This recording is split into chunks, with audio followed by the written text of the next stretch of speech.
Shohjahonning uyi mehmonlarga to'ldi. Opasini uzatishmoqchi. Qalin pulini katta to'lagan kuyov kazo-kazolardan. Ularga loyiq qiz yig'in qilmasa bo'lmas. To'y maslahatiga yig'ilganlarning o'zi bir to'yxona odam bo'ldi. Ammasi gapni boshlab qoldi. Amaldorga qiz berish osonmas. To'yxonani ham shahardagi eng kattasidan gaplashish kerak. Kam deganda 600 kishilik dasturxon qilmasang bo'lmaydi. Tog'asi ham bu gapga qo'shildi. Albatta, dasturxonga qarab senga baho berishadi. Ichimlikni oqidan ham, qorasidan ham taxt qilish shart. Qaydan topaman deb o'tirma.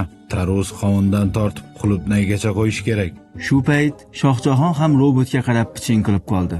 Bu katta to'yni biz qilishimizga qaraganda kuyov og'amiz biznikida yashaydimi deyman, dedi biroz jilmayib. Buni yonida o'tirgan ammasi eshitib qoldi-yu, javob berdi. Bu ota-bobolarimizdan qolgan an'ana bolam. Qiz yig'in qilishimiz kerak. Sizning ham qiz yig'iningiz shunday katta bo'lganmi? Yo'q, bizni paytlarda yo'qchilik edi.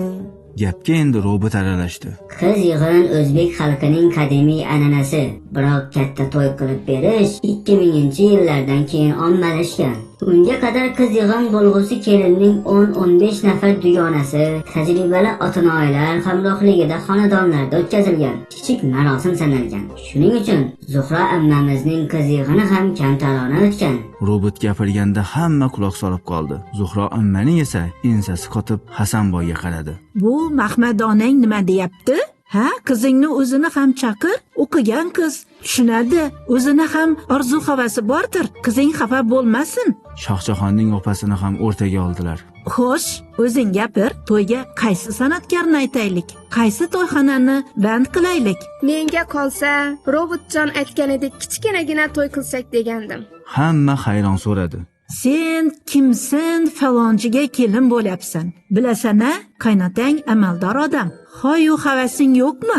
Dugonalaring nima demaydi? Hammasi qasara qusur to'y qilsa, sen uyingga chaqirasanmi? Kim aytadi sen o'qigan farosatli qiz deb? Ammajon, shuning uchun ham to'y qilmoqchimasman. Qasara qusur to'y qilgan dugonalarimni juda yaxshi bilaman. 3 yildirki qarz to'laydi. Men kuyovingiz bilan gaplashib qo'yganman.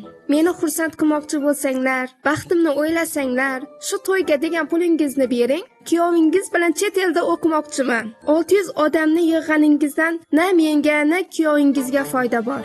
Ana bu ajoyib fikr, dedi robot hamma jim qolganini ko'rib. Buni eshitgan qarindoshlar ikkilanib qoldi. Axir qizning gapida ham jon bor.